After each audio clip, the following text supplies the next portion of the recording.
This episode of Rethink, Fit, and Grow podcast is brought to you by The Ridiculous Adventures of Serbinand.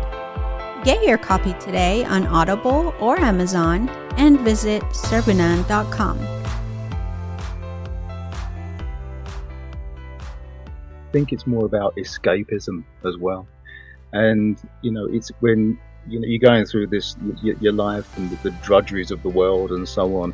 You can pick up Jeff's book and have a read of that, and it just takes you out of that world into a completely different space, and you suddenly forget about everything, and you can lose yourself in this ridiculous adventure, and eventually come back down to earth when you're grounded. So there's that too, I think. So no pressure, Alan. Did you enjoy doing that book?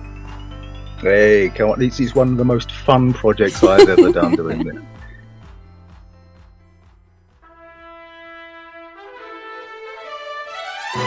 The Ridiculous Adventures of Serbinand.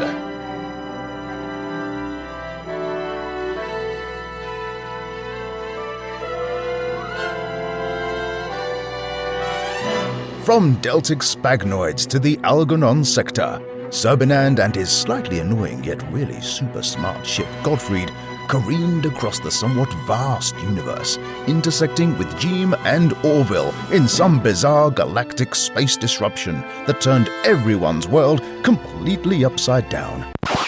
Or was it right side up? Or inside out? Or outside in, maybe? Well, everything changed. The fitness world is changing.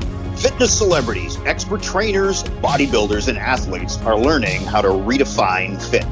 On the Rethink, Fit, and Grow podcast, you're going to hear real-life stories from the heart, tales of transformation, and learn how you can be part of this worldwide movement. And now, it's time to Rethink, Fit, and Grow with your host, Dela Fotoohi.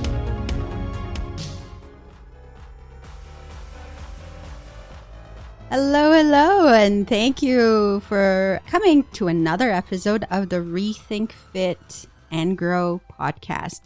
This is quite an unusual session for us today. We are bringing you a fantastic man, someone who is lighting the world with his talent and bringing smiles to millions with what he does. And I'm super excited to have him on the show. We're going to spend a few minutes just getting to know him and really finding out how you do something like this. It's going to be loads of fun. So thank you for joining us. I'm going to introduce our guest today. Mr. Alan Irving is an English voiceover artist and audiobook narrator. Originally from the southeast of England, Alan has been delivering professional voiceover services to a multitude of clients since 2012. Some of his most notable customers include Kia, Twitter, and Huawei. His voice is described as having a natural warmth and uniqueness to it. And I have listened to one of his works, and I can definitely say that you are in for a big treat. Alan has a passion for music, and during any precious spare time, his home studio is used for writing and recording with his collection of guitars. He also enjoys walking, cooking, and appreciates fine wines. He now lives within the rolling hills of the Pennines in Lancashire, England, with his partner Kathy, their daughter Hannah, dog Willow, and their 4 cats, Ellie, Molly, Saffron, and Pepper. I'm already liking this guy so much. So let's not waste any more time. Let's bring on Mr. Alan Irving on the podcast. Hello, Alan. Hello, Dela. Wow, what an intro. Can we just leave it at fantastic man? Can I go now? Okay, you can go. Right? What an ego boost. Thank you so much. You're so welcome. I think your wife should hear that. Well, yes, let's just hope I can stream it later. I hope I can. I'll just keep playing it on repeat for her. Fantastic just man, fantastic man. Yes.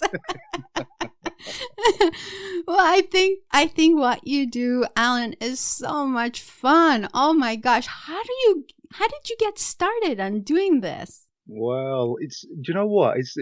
I've been doing this for just short of 10 years now. And I can't actually remember the exact point that I thought, oh, this is, I just want to go into this. But what I have known is I've always wanted to do something on the creative side. Now, I didn't really realize that until much later on in life. So, when it got to 2012, I decided that this might be an area I could pursue. I've kind of always been told that I've had a relatively nice voice. People have commented on my telephone manner and so on. And I was always in a previous life, I used to work within the warehousing industry. So I was always talking to people on the phone and having, nice conversations with them before we got down to, discussing the business at hand, so to speak. And a few people have probably mentioned that, it was nice to engage in conversation, and there was a bit of banter backwards and forwards and so on, and I think that's kind of how it started. And then someone may have mentioned you should do something with that voice. So I thought, well, okay, let's do it. So I went for it, and I just researched the whole voiceover thing, and I typed it in, researched it, and then I found that there was a chap who wasn't only a voiceover artist, he was also running something called a VO masterclass, and he was a coach, a voiceover coach. So, and next thing you know, I'm in a studio in a place called Hertfordshire in England, a little county down south, and I ended up recording a demo, like a showreel, a voice showreel, which was brilliant, and that's kind of how it all began, really. And yeah, it feels like an eon ago now, but it was so much fun to do. So very nerve-wracking, but pleased I did it. Well, it's certainly fun hearing you do this. What is the best part of this? What is the part that you absolutely love? Well, there are so many benefits to what I do. I mean, one of them is obviously the commute, the fact that there is none. I work from home, so it's I can go and I'm in my house best part of the day, really, and I can just do what I need to do here in my studio and in my booth. But I think for me, really, it's the creativity that goes into it, because no job is the same. There are corporate reads to do. There's e-learning projects. There's telephone on hold messages, and all these things, as well as audiobooks, of course. And with each and every job, you apply yourself in different ways. And it's about having that freedom, like I said, is in my bio. It's having that freedom to be able to express that, and obviously work with the clients in order to get their message across and deliver it in the best way that you can. So, yeah, for me, I think it's more the creative aspect. I've always wanted to do something creative, like I said, and this just lets me do that. I mean, it's brilliant. I can't imagine myself doing anything else now. Really. Right. When you're passionate about something, you put your heart and soul in it. It just shows in the quality of your work. And so congratulations on finding this passion of yours.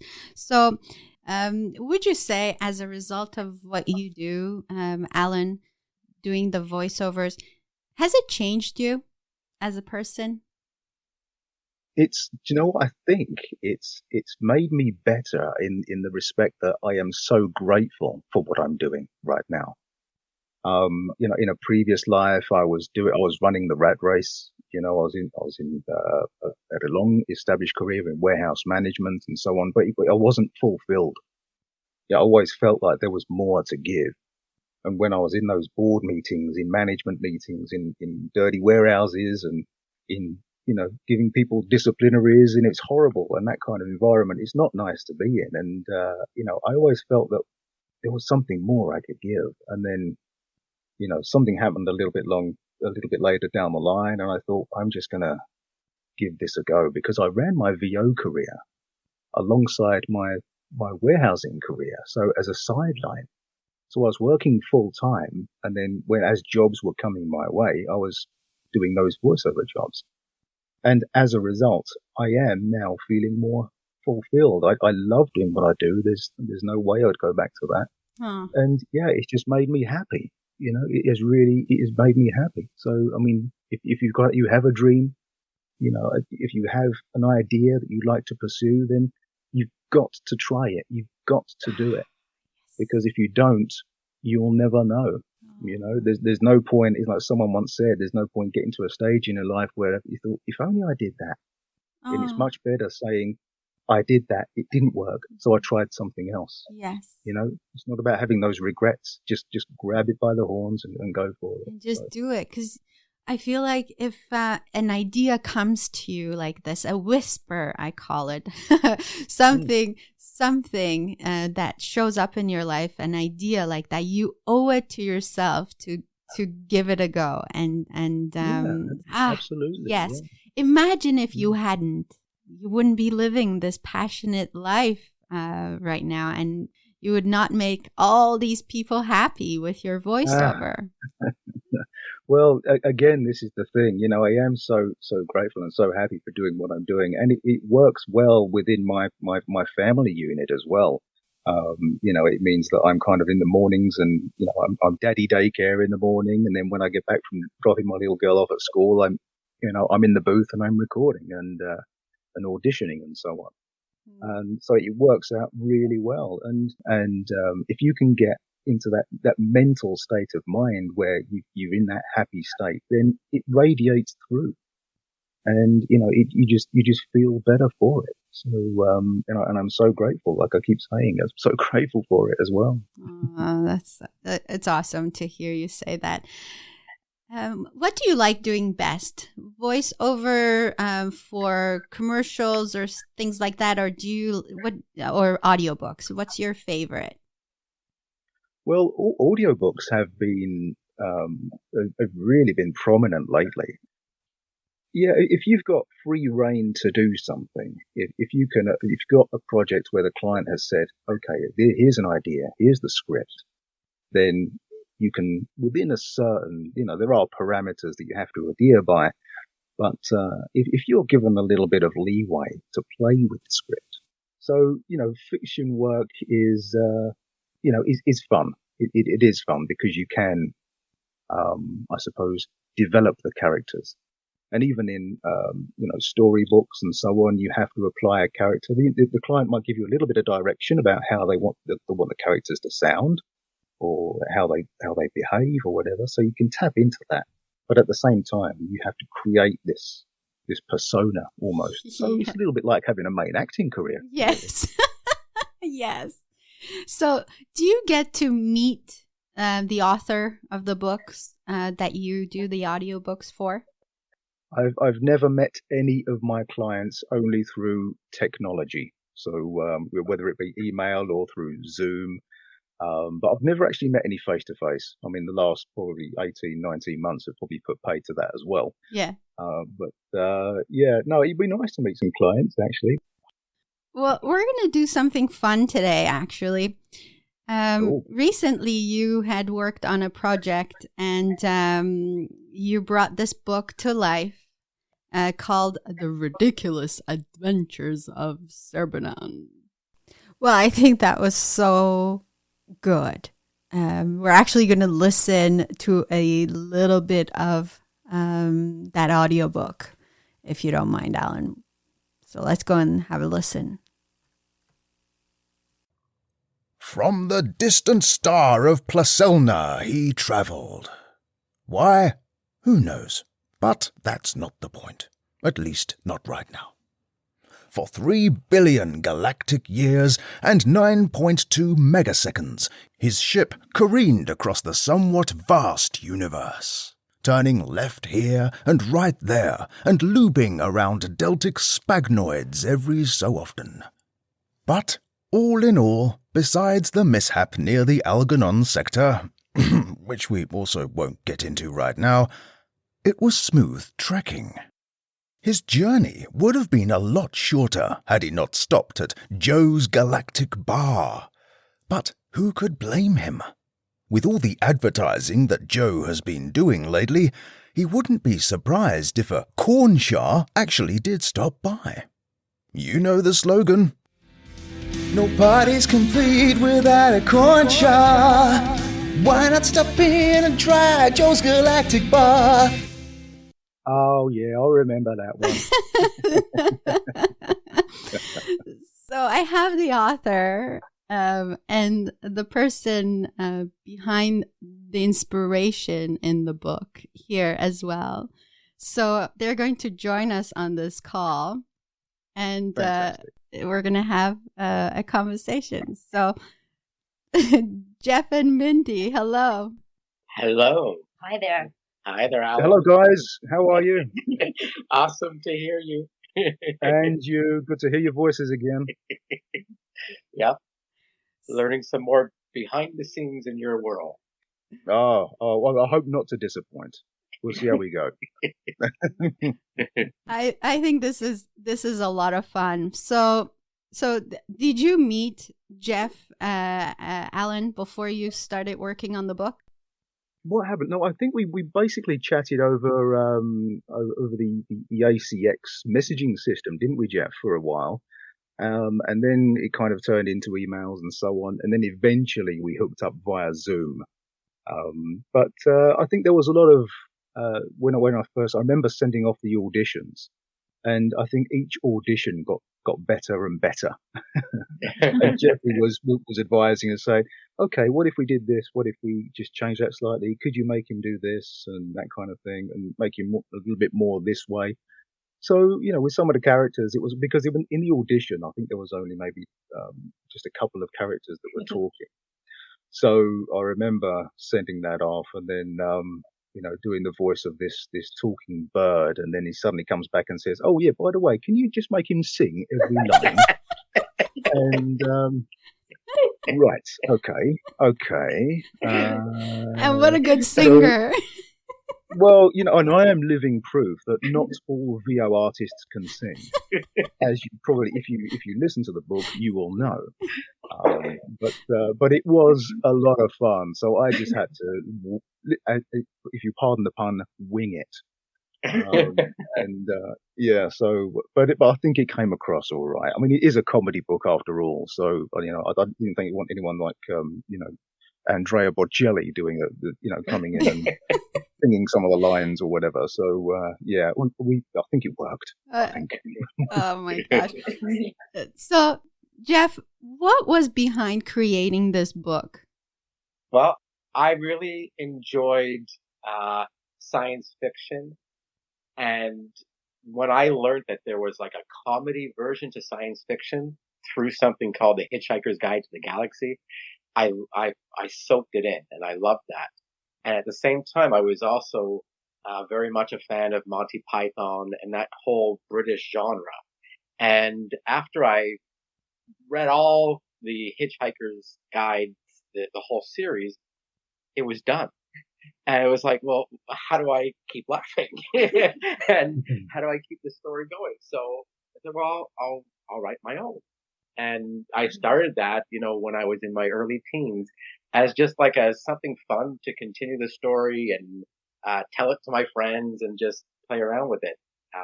That's how it started. We are going to take a short break, and we'll be right back after this message from our sponsor. This episode of Rethink Fit and Grow podcast has been brought to you by The Ridiculous Adventures of Serbinand.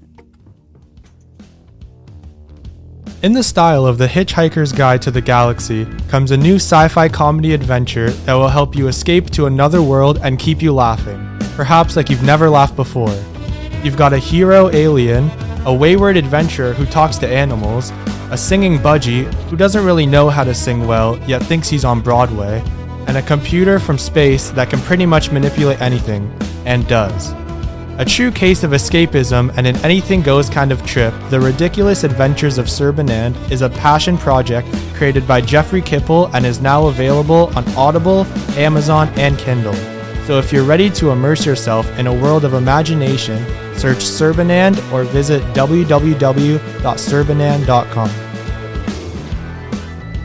And we are back speaking to Jefferey Kippel, Mindy Blackstien, and Alan Irving on the creation of the audio version of this fantastic book, The Ridiculous Adventures of Serbinand. Mindy, what was your part in this book? Well, a lot of my part was enjoying watching Jeff just pull it out randomly and get so focused on it and like add a chapter or rewrite something and then get excited about it. And then I just enjoyed encouraging him to go for it and go along with it. And ended up also editing it for content so that I would add in, I would just kind of help him layer in jokes throughout or add some sort of empowerment message that got embedded within. And yeah, that was my role. I just kind of was like a cheerleader for him. I love that. And there are a lot of layers in the book. And so what's the most empowering message from the book, Mindy, would you say? I think it's a lot about self-discovery and that people can realize that at any stage, whatever they're doing, they can look within and make new choices. Yeah, that's good. Is that it, Jeff? Do you agree? Yeah, you know what? The one of the purpose is really to get people to just be creative and just be free and be able to see that they can do things differently and they can discover new things by just being more open. So it's to shed some light through comedy and through these subtle messages that Mindy embedded so that people feel good when they're reading the book and they feel empowered to maybe go and try something different. Maybe go and dance and swing their arms around or spin around in a circle and see what happens. Just to do something fun and different. Also, just to add on to what Jeff has said there, I think, and to your question as well, I think it's more about escapism as well.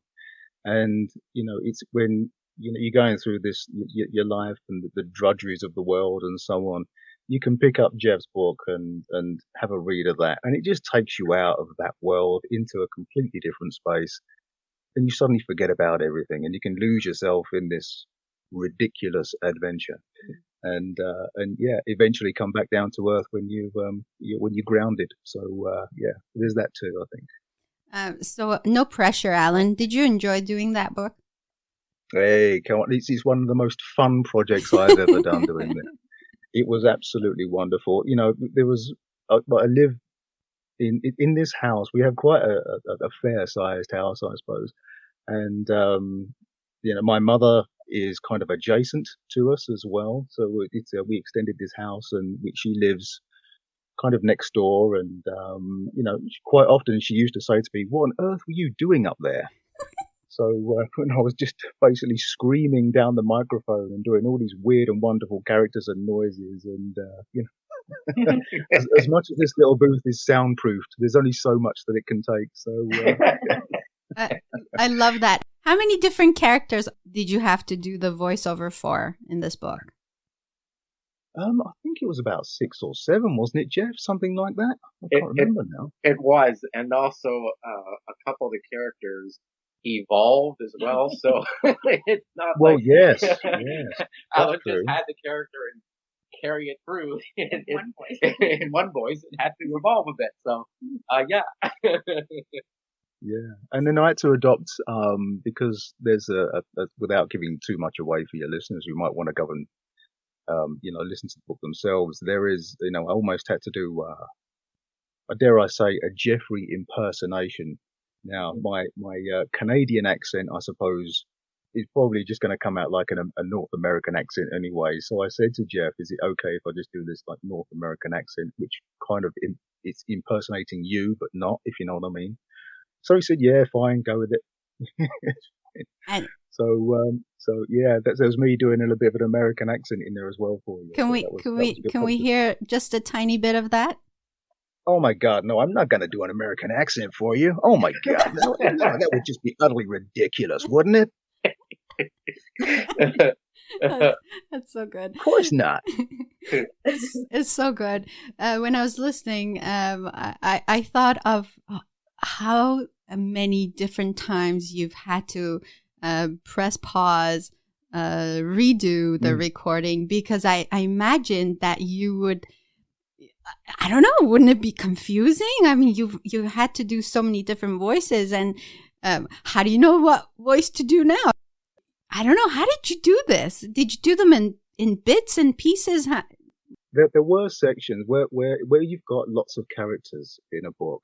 It's a good idea to record that character and then keep that aside just for 30 seconds or so. Not even that really, just to give you an idea for continuity's sake, that you can, just a little snippet that you can refer back to.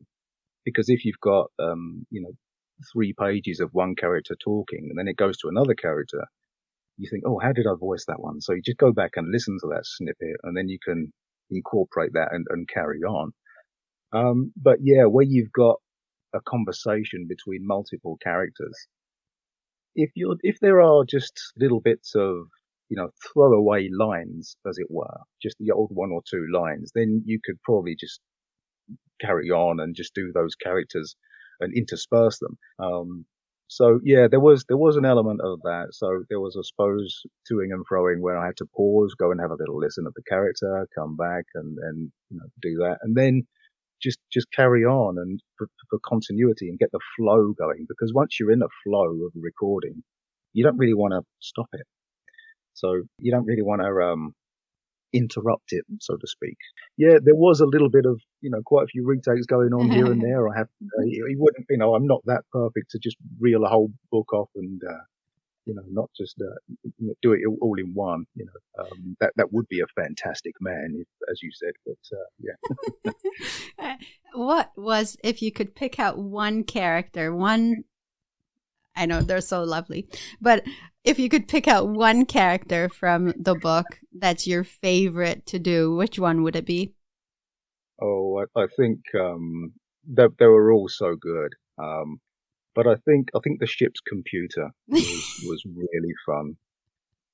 So and this this computer voice, something happened to it. We don't know what, because it used to be a normal, regular computer voice, like a la Star Trek, the computer in Star Trek, and so on. Something happened to the voice, as Jeff will rightly say, that changed the way it spoke, and it was such fun to do. And the way the synergy worked between the computer voice and the Serbinand character was wonderful. And it just kept kind of winding him up and just annoying him and so on. And it was just really good fun to do. So yeah, I think that would be my favorite. That's really cool. Yeah, the computer definitely had an attitude. That's for sure. Yeah, no, it did. It really did. It's so incredible to have a piece of work and then hear it come to life, and that's what I think, Alan, you were incredible at being able to do. Oh, Thank you. It's awesome. I think it was more of like an alignment of the stars, wasn't it? Really, I mean, there's you with this book, there's me doing this, and I also have a huge love of comedy, classic British comedy, as well as kind of weird and wacky stuff, and I'm a bit of a sci-fi geek as well. So and I've seen Hitchhiker's Guide to the Galaxy, Star Wars fan, Star Trek, and everything else that goes with it. So I kind of just tapped into what Jeff had here. And, even that kind of condescending narrator voice that was carrying the story along. Yeah. And you could tell that he was just kind of almost, from the narrator's point of view, it was like he almost didn't want to be there. He just wanted to get through the story as quickly as he could, because he just found it all very whimsical and nonsensical and so on. So, but that added to the comedy, I think. It was great. It was just so much fun. Serbinand was much like me, really. He was just he was like me, but more of a skittish character. So he was more kind of, he's finding his way through the galaxy and so on, but he wasn't really entirely sure what he was supposed to be getting up to. So he was just kind of, so should we just fly over here then, do we? Or do we just, I suppose we just maybe just land on this planet? I'm sorry, that kind of thing, So yeah, there wasn't really much of a change in my voice. There is more kind of a really worried kind of het up character, really. It was brilliant. Mindy, what was your favorite character in this whole book? I think I liked each character for different reasons, but like the one that stood out is Orville, because Orville is fun. I don't know, it was hilarious. That was the budgie that sang. Yeah. Yeah, not the singing part though. That was awful.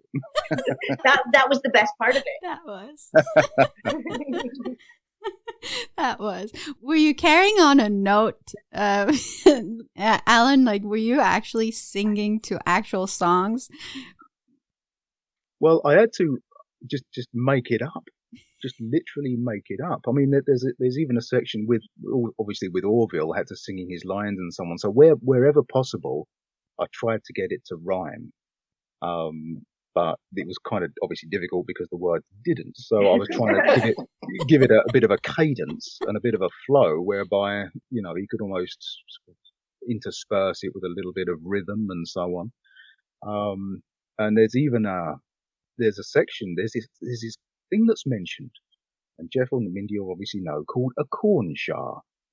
Nobody knows what a corn shar is. Whether we get to find out or not, I have no idea. But there's a bit where he mentions where he's in the bar, and the narrator says, "What the hell is a corn shar anyway?" And then it says something like, the jingle. So I had to invent a jingle for a corn shar, whether it be a drink or a creature or a place. I don't know. So I just found some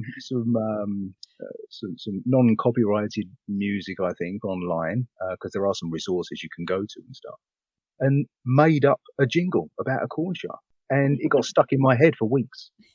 So I was wondering, parties complete without a corn shar, and it was just there, and I couldn't get rid of it. So, but yeah. So thanks for that, Jeff. You're welcome. Jeff, what does it mean for you to have this book out in an audio form like this? To me, it's really cool. It's like the equivalent of a book now in the movie theaters.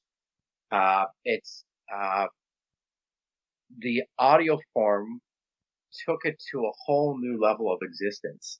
But when I wrote the book, I did it in such a way where I never really describe what the characters look like. I do to a certain degree, but I always left that part up to the imagination, because that's, a coolness with sci-fi and with comedy. You can kind of twist it around. When Alan put voices to the characters, which were in many cases the voices I had in my head, other than Orville, which was a new idea of singing that Mindy had proposed. And at first I thought, singing, and then it was like, oh my god, that's amazing. But when he put the voices to it, it gave context to the characters. It enhanced that visual, still without giving away exactly what they look like, but it gave a whole new persona. So I think it took the book to a level that I never imagined it would. And yeah, you could sit back and close your eyes for a few hours and just escape into a world that Alan has created with the texture in the words and in the visual that's created from all the character voices, in my opinion. Well, you guys, we're out of time. I've had so much fun talking to all of you. This has been great. Thank you so much, Alan, for everything you do.